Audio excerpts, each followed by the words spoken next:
2025년 8월 25일 월요일 돈다방 미쓰리 시작하겠습니다. 자, 지금 현재 오후 12시 50분을 향해 가고 있는데요. 코스피는 3,203포인트 지금 움직이고 있습니다. 지난주 금요일 뉴욕 증시 3대 지수가 상승 마감했고 그 덕분에 코스피도 장 초반 0.83% 상승 출발해서 장중에 3,200포인트를 잠깐 회복했다가 3,298, 3,297 왔다리 갔다리 움직이다가 잠시 전에 3,200포인트를 뛰어넘어서 3,202포인트까지 지금 올라와 있습니다. 자, NH투자증권이 예상하고 있는 코스피 예상 밴드는 3,000에서 3,280포인트를 보고 있는데요. 즉, 지금 애널리스트들은 만약에 어떤 악재가 나온다고 하더라도 3,000포인트는 지켜줄 거다라는 생각을 하고 있는 것 같습니다. 그리고 3,280포인트는 위로 뚫고 올라가기에는 뭔가 지금 에너지가 고갈되어 있는, 마치 미쓰리가 지금 방전된 것 같은 그런 느낌.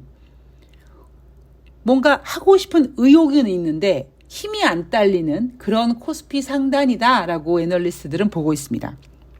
자, 이슈들을 체크해 보면 한국은행에서 통화정책 회의가 예정되어 있고요. 한국과 미국의 정상회담이 일정에 놓여 있습니다. 2차 상법 개정안도 중요한 이슈고요. 엔비디아 실적도 업종별로 봤을 때는 상당히 중요한 이슈입니다. 자, 증권사들의 의견을 보면은요. 일단 상상인 증권에서는 금융통화위원회에서 통화정책 어떻게 할 것 같느냐라는 부분에 있어서는 현재 기준금리 2.5% 동결을 예상하고 있다.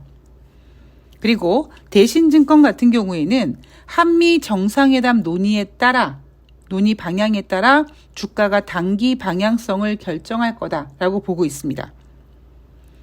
그리고 조금 더 구체적으로 미래에셋증권 같은 경우에는 각 산업별 이번 미국과 한국의 정상회담에서 오고 가는 내용들 속에 미국 내 증설 계획이라든가 투자 규모에 따라서 주가가 단기 방향성을 결정할 것 같다라고 보고 있습니다.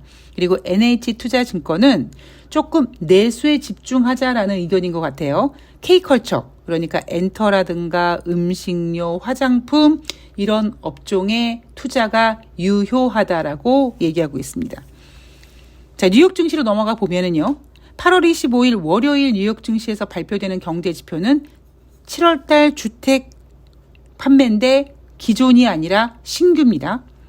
8월 26일 화요일 발표되는 경제 지표는 7월달 내구재 주문, 6월달 S&P 케이스실러 주택가격 지수, 그리고 8월달 컨퍼런스 보드 소비자 신뢰 지수가 발표가 되고 8월 27일은 엔비디아가 실적을 발표합니다. 제가 일단 경제 지표 쭉 정리해드리고 그 다음에 제 의견을 전해드릴게요. 8월 28일 목요일이니까 주간 신규 실업상 청구 건수, 2분기 GDP 성장률 잠정치, 7월달 잠정주택 판매 이렇게 경제 지표가 예정되어 있습니다. 8월 29일 금요일은요. 7월달 개인 소비 지출 가격 지수가 예정되어 있는데 근원 개인 소비 지출 가격 지수는 전년 동월 대비 2.9% 상승 예상. 6월에는 2.8% 상승했으니까 6월보다는 조금 상승할 거다라고 전문가들이 보고 있고요. 헤드라인 개인 소비 지출 가격 지수 같은 경우에는 2.6% 상승 예상으로 전월과 비슷한 수준이다라고 전문가들은 보고 있습니다. 자, 제가 지금 국내 증시와 뉴욕 증시를 쭉 경제 지표라든가 이런 것들 이슈들을 좀 점검해 봤는데 제가 오늘 국내 증시와 뉴욕 증시를 정리하면서 드는 생각은 뭐였냐면 지난주 금요일 뉴욕 증시가 상승 마감할 수 있었던 이유는 잭슨홀 미팅에서 제롬 파월 연준 의장이 9월 달에 금리 인하를 할 것 같은 느낌적인 느낌이 들어서잖아요. 근데 미쓰리가 8월 달 증시는 7월 달보다 버라이어티 할 거다라고 얘기하면서 거기에 대한 근거로는 8월 달 FOMC 회의가 없다 보니 경제 지표가 부진하면은 경제 지표가 부진하니까 금리 인하 해야 될 것 같지 않냐? 이런 시나리오를 쓸 수 있고, 경제 지표가 나름대로 또 괜찮게 나오면 거봐 아직 미국 경제 좀 괜찮은 것 같아 라며 안도할 수 있고, 이렇게 뭔가 금리 결정이 있는 FOMC 회의가 없는 상태에서 자유로운 한 달 동안 열심히 소설을 쓸 수 있었단 말이에요.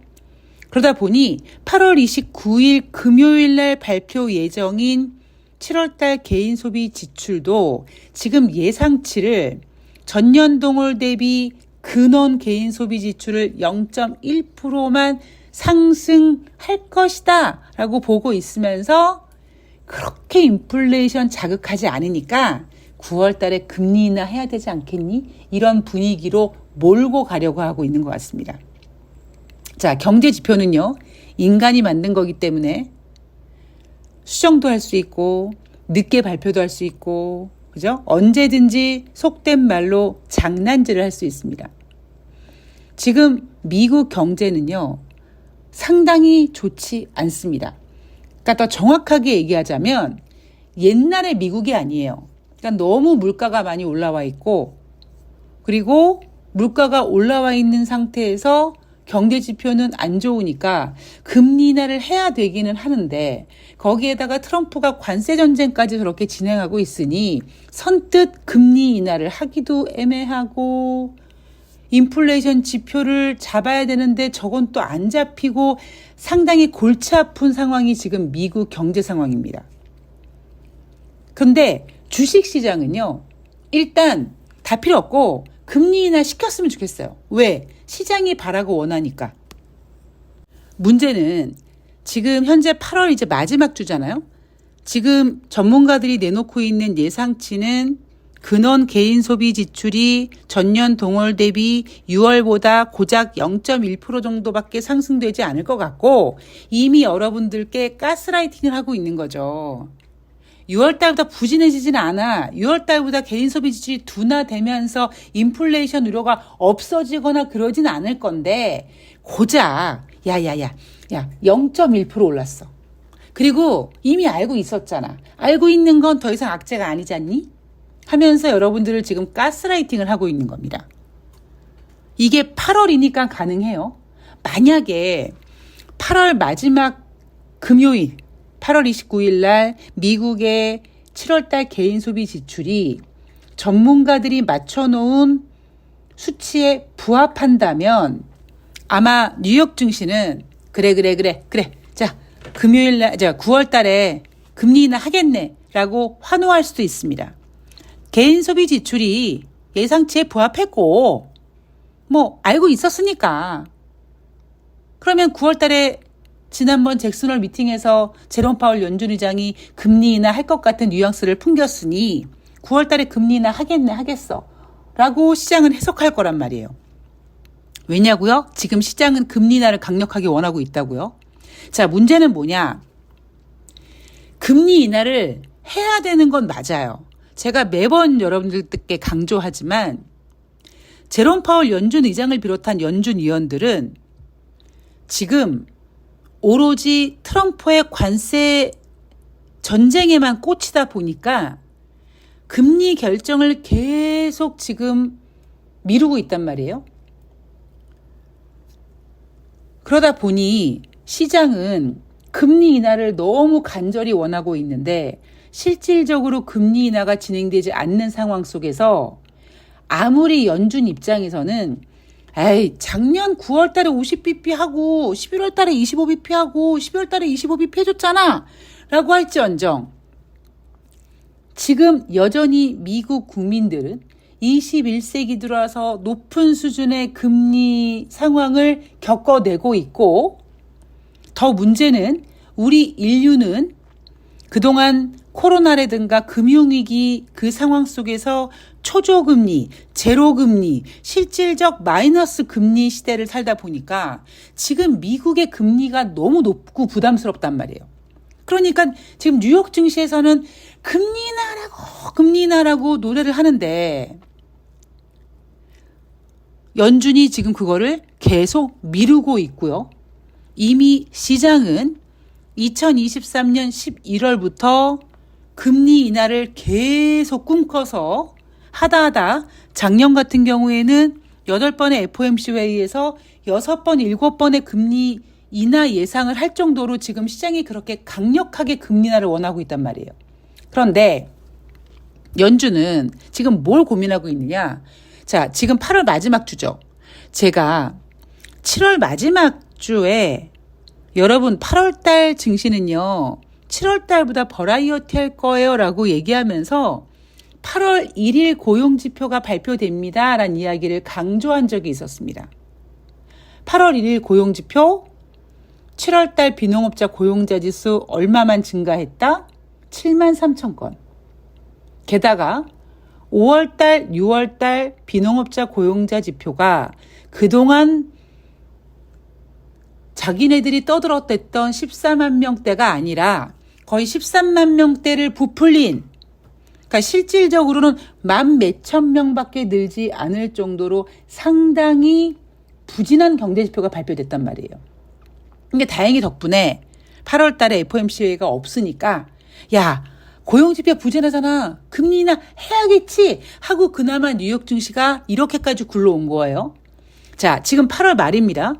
개인 소비 지출 고작 0.2% 상승했을 거야라고 예상해놓고 어떻게든지 저 수치에 맞추려고 할 겁니다.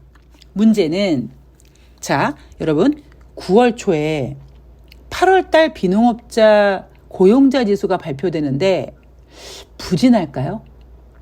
저는 최소한 7월 달 비농업자 고용자 지수보다는 잘 나올 거라고 생각합니다. 왜냐하면 만약에요.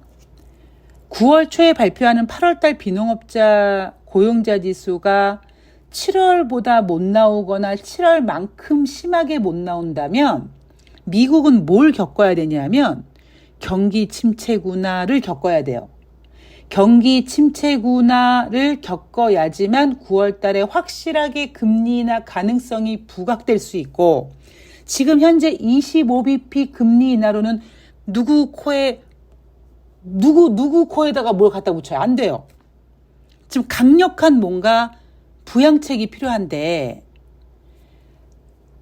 그러기에는 지금 미국 증시가 너무 높게 올라와 있다 보니까 9월 초에 발표되는 비농업자 고용자 지수는 어쩌면 8월 달 그것보다 좀 잘 나올 거고 그렇게 되면 금리 인하를 하려고는 했는데 또 고용지표가 조금 회복되는 모습이었고 그래도 금리 인하를 하고 싶은데 생산자 물가지표가 크게 올랐었고 이런 상황이 전개될 거라고요.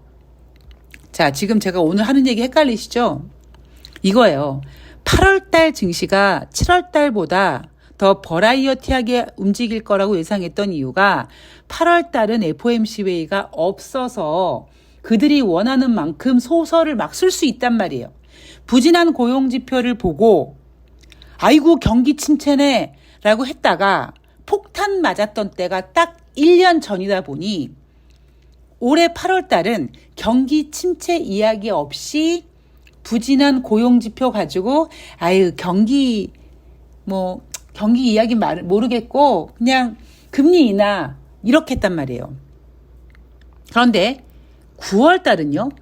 FOMC 회의가 예정되어 있습니다. 당장 8월 이제 한 첫 번째 주가 지나가면은 그러니까 9월 달 첫 번째 주가 지나가면은 연준 위원들은 주둥이에다가 자물쇠를 잠그게 됩니다. 연준 위원들의 생각을 우리가 볼 수 없어요. 그 상황에서 우리는 미국에서 발표되는 경제지표를 막 흡수하면서 과연 연준이 어떻게 대응할까라고 하는데 지난번 잭슨홀 미팅에서 제롬 파월 연준 의장이 그동안 벤 버냉키 의장이 보여줬던 어떤 카리스마 있는 그런 멘트가 아니라 고용이 이렇게 좀 안 좋으면 이거 실업률도 증가될 것 같기는 하고 이렇게 얘기했단 말이에요. 그러니까 이렇게 얘기한 부분을 지금 시장에서는 아이고 제롬 파월이 금리 인하 하겠어 라고 막 예쁘게 포장해서 그럴듯하게 마치 금리 인하가 될 것처럼 지금 이야기하면서 뉴욕 증시를 끌어올렸는데 9월 달이 딱 되면은요. 8월 달과 또 전혀 다른 분위기가 그려질 가능성이 높습니다.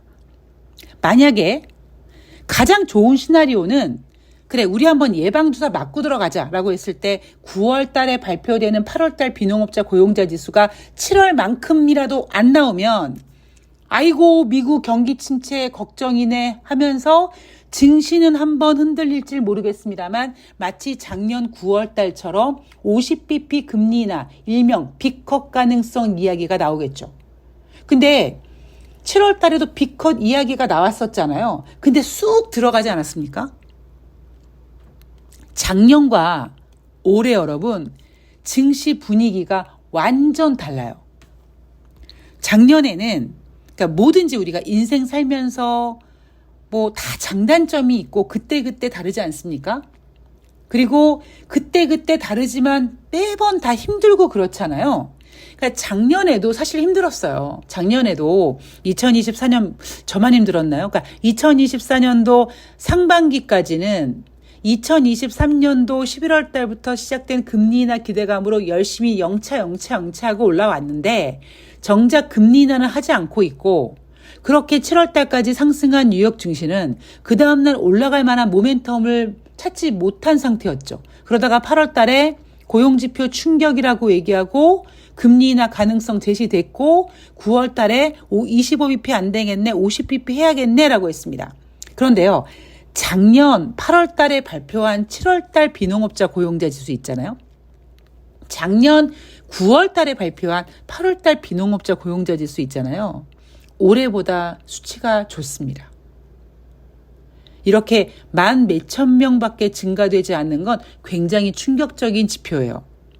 생각해 보세요, 여러분. 그동안 미국이 이미 다른 경제 지표들은 다 부진한 상태인데 그나마 고용지표 하나 좋다고 버텼던 애들이란 말이에요, 미국이. 뭐 다른 지표는 모르겠고 미국 고용 좋으니까 경기 좋아 라고 했던 애들인데 작년에 8월 달에 경기 침체 우려로 대한민국 코스피 시장이 200포인트가 넘게 빠졌던 그 8월 5일 날 그 상황을 다시 한번 고려해 보면 그 전주 금요일 날 발표됐던 즉 2024년 8월 초에 발표됐던 7월 달 비농업자 고용자 지수의 증가폭이 2025년 8월 1일 날 발표됐던 비농업자 고용자 지표보다 좋았었다고요. 근데도 경기 침체 걱정으로 증시가 크게 하락했었는데 올해는 그런 짓을 안 하고 있어요. 제가 그랬죠. 지금 뭐다? 뉴욕 증시에는 미국 경제가 없다라고 얘기하고 있는 겁니다. 자, 그리고 제가 하고 싶은 얘기 또 하나. 올 연말까지 뚜렷한 상승세를 나타내지 못할 것이다. 누가? 코스피가. 이재명 대통령 정부가 향후 5년간의 경제 성장 전략을 발표했는데 코스피 5천을 실현하기엔 여전히 부족하다라는 지적이 제기가 됐다고 합니다. 한국투자증권 같은 경우에는 올 2분기 실적이 긍정적이라고 평가하기는 어려운 상황이고 한화투자증권 같은 경우에는 지난달 7월 30일 기록한 코스피 3,254포인트가 올해 고점일 가능성이라고 얘기했는데 웃기는 얘기죠. 7월 31일 코스피는 3,288포인트까지 올라갔습니다. 자, 제가 작년 말 그리고 올해 코스피 2,400포인트가 저점이라는 인식이 있습니다라는 이야기를 계속했습니다. 사실 저도 이렇게 빨리 3,000포인트로 올라갈진 몰랐어요. 그런데 생각해 보면 대한민국은 윤석열이라는 이상한 새끼가 대통령이라고 있다 보니까 다른 나라 주식시장이 막 올라갈 때 우리는 가지 못했던 시간이니 뉴욕 증시가 잘 버텨주는 만큼 대한민국 주식시장은 윤석열 때문에 가지 못했던 대한민국 저평가 구간을 뛰어넘고 맞춘 거예요. 제가 그랬잖아요. 3,100, 3,200까지는 갈 수 있는데 그 위로 가기에는 쉽지가 않다는 얘기를 이미 몇 달 전부터 계속 했는데 전문가들은, 일부 전문가들은 혹은 뭐 시사방송 하는 사람들은 2025년 코스피가 4,000포인트 간다라고 얘기하고. 그러니까 그렇게 가면 안 된다. 그렇게 얘기하면 이재명 대통령이 욕먹는다라고 얘기하지 않았습니까? 제가 그때도 실적도 얘기했었고, 하물며 제가 무슨 얘기까지 했냐면, 이재명 대통령이 임기 5년 동안 5,000포인트가 못 갈 수도 있다. 그런데 최소한 5년 동안 대한민국 주식시장의 어떤 그 질을 바꾸는 과정이 분명히 있을 거기 때문에 이재명 대통령 다음 임기 기간에는 5천 갈 수 있는 기반을 만들 것이다. 제가 오죽하면 이런 얘기까지 했었어요.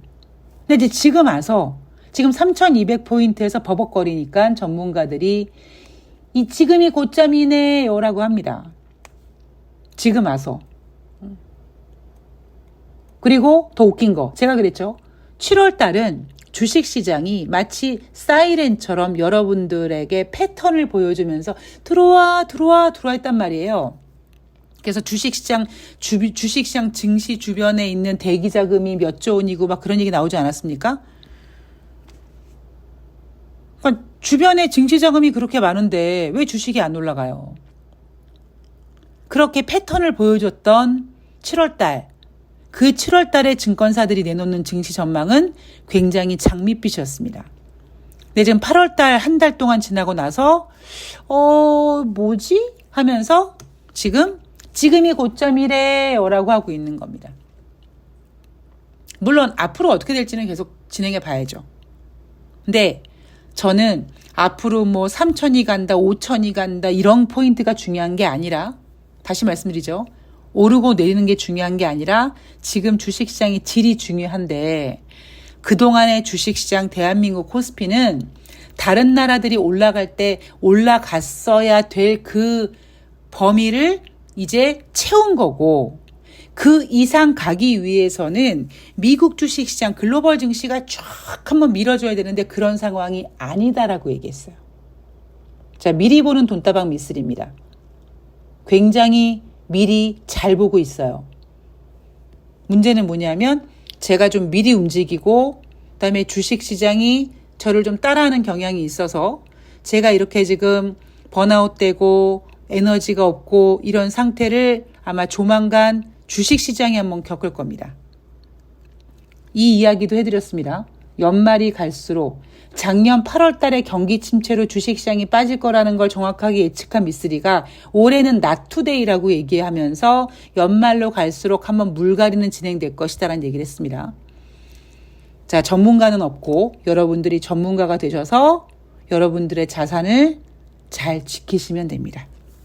자, 돈다방 미쓰리 주식시장 오늘 분위기 좋은데 찬물 낀 것 같아서 죄송하지만 저는 늘 이런 식으로 방송합니다. 자, 오늘 방송은 여기서 마치고요. 전 다음 방송에서 인사드리도록 하겠습니다. 자, 많이 응원해 주셔서 감사하고요.